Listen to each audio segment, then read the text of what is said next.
इस जीत के जश्न किस तरीके से परिवार के लोग मना रहे हैं, परिवार के लोगों से बातचीत हुई। जो इनके दामाद हैं वो भी जीत का जश्न मनाने के लिए पहुंच गए हैं। इनके तमाम घर के लोग हैं, बच्चे भी हैं, वो जीत का जश्न मना रहे हैं। हमारे साथ अवध बिहारी चौधरी यहाँ पर मौजूद हैं। अब अवध बिहारी चौधरी पूर्व मंत्री नहीं बल्कि अब सिवान के वर्तमान के विधायक हैं। अवध बिहारी चौधरी जी, सबसे पहले एटीएन लाइव की तरफ से आपको जीत होने पे बहुत बहुत बधाई। एटीएन को भी बहुत बधाई अब हमारे तरफ से। सर, अब तो चुनाव जीत चुके हैं, तमाम यहाँ पे लोग बधाई देने के लिए आए हुए हैं। जीत का श्रेय किसको देना चाहेंगे आप? जीत के श्रेय जो देहात है या शहर है, इन तमाम लोगों ने मिलजुल करके मेहनत किया, जिताया। लेकिन मैंने बहुत 1000 बार मैं अपने तरफ से सिवान के सभी नागरिकों को, व्यवसायी भाइयों को, नौजवानों को, छात्रों को मैं बहुत बहुत मुबारकबाद, बधाई देता हूँ। बीच में सर परिस्थितियाँ कुछ ऐसी भी आई कि जब आप बीच में सुबह में आप चुनाव जीतते हैं, बीच में भी कुछ उतार चढ़ाव हो रहे थे। शाम का समय हुआ और आप लोग जब यहाँ से डीएवी कॉलेज की तरफ निकले तो ऐसा पता चला कि आप आगे की तरफ बढ़ रहे हैं। ओम प्रकाश यादव जी चले गए वहाँ पर, उन्होंने कहा कि रिकाउंटिंग की डिमांड कर दी। क्या माना? उन्होंने दिया आवेदन दिया, उसका सब जांच पड़ताल हुआ और कुछ गलत नहीं पाया गया। मुंह बनाकर मैंने कहा कि जाइए ना, विदा होइए, कब तक यहाँ रहिएगा। विदा हो गए, लेकिन लोगों ने मैंडेट हमारे पक्ष में दिया है। फिर कहता हूं कि शहर के भाइयों के प्रति मैं बहुत आभार प्रकट करता हूं। सर, क्या माना जाएगा इस चुनाव में किन मुद्दों के साथ लोगों ने आपको वोट किया? क्योंकि देखा गया सर, इस सरकार में बेरोजगारी, कोरोना, उसके बाद से बाढ़ को लेकर के तमाम लोग बहुत खफा थे।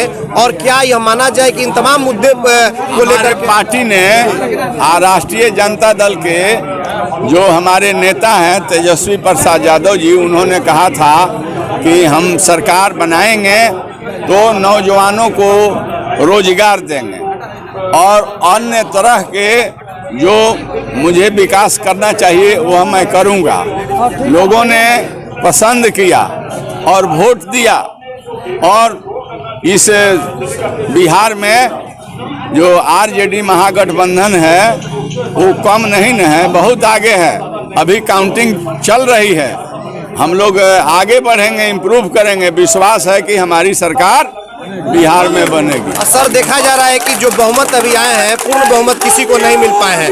तो आपको क्या लग रहा है कि जिस तरीके से बीजेपी ने जिस तरीके से बी प्लान करके और एलजेपी को उतारा था, तो उसका सीधा फायदा कुछ आपको मिलेगा? क्या लग रहा है, आपकी सरकार बनेगी? सवाल ये है कि हम लोग पूरा मतलब आश्वस्त हैं कि बिहार में सरकार बनेगी। और तमाम लोगों ने पसंद किया है तेजस्वी प्रसाद यादव आरजेडी महागठबंधन के, इसलिए लोगों ने मदद किया है। और हम लोग जो मतदाता मालिक हैं, बिहार की जनता है, उनके प्रति भी बहुत आभारी हम लोग हैं। उन लोगों ने मुझे पसंद, हमारे पार्टी को पसंद किया, हमें भी पसंद किया, तेजस्वी प्रसाद यादव जी को पसंद किया, तेज प्रताप यादव को पसंद किया। और बिहार में अच्छा मैंडेट हम लोगों को पार्टी को मिला है। ऐसी बात नहीं है कि हम आगे नहीं हैं, बहुत आगे हैं। किनकी जीत सर मान रहे हैं? अवध बिहारी चौधरी जी की जीत है, मोहम्मद शहाबुद्दीन साहब की जीत है, हिना साहब की जीत है। सिवान में सामाजिक न्याय, सांप्रदायिक सद्भावना, आपसी भाईचारा मजबूत हो, इसके लिए मतलब चाहे वो हमारे एक्स एमपी हो या पार्लियामेंट लड़ी हुई जो हिना जी हैं, इन तमाम लोगों ने संयुक्त रूप से अभियान चलाया और पार्टी के लिए वोट मांगा।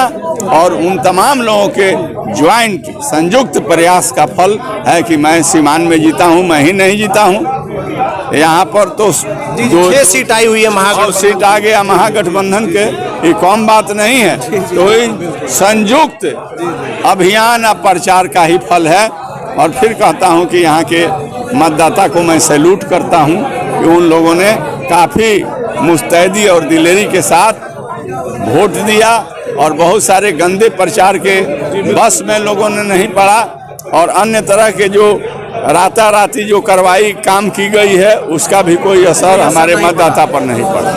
जी बिल्कुल, तो आपने देखा कि अवध बिहारी चौधरी से हमारी बातचीत हुई, सीधे तरीके से उन्होंने अपनी बातों को रखा। वैसे में देखना होगा कि अवध बिहारी चौधरी अपने दाव पर कितने खड़े उतरते हैं, यह तो आने वाला वक्त ही बताएगा। हमारे सहयोगी सोमेश और आशीष के साथ चंदन कुमार, ATN लाइव।